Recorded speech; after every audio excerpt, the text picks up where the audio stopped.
What's up guys, welcome back to another video. In this video, I'll be showing you how to stake Jupiter on Phantom Wallet.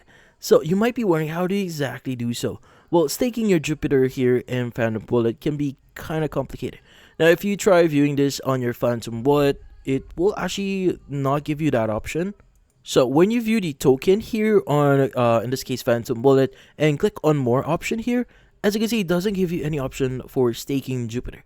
So currently, if you want to try staking this via the Phantom Wallet app here, well, unfortunately, it's not yet available. But you can still use your wallet here that you currently have for Phantom Wallet to stake on the official website for Jupiter. Now, if you're not aware yet, they have their official website here. So currently, this is the official website, which is going to be JUP.ag. So by the way, this is the whole address here if you want to go to this page here.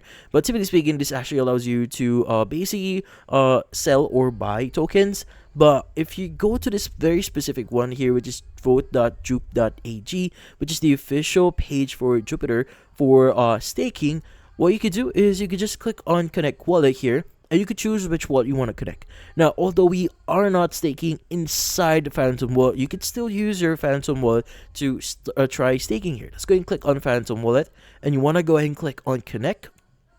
And once you've done that, you now have the option to start staking. Now, if you have enough Jupiter in your wallet here.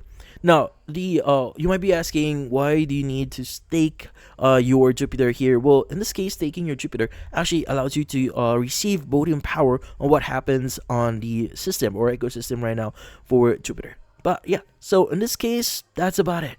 So, if you found this video helpful, don't forget to leave a like or maybe subscribe to our channel. Thank you for watching.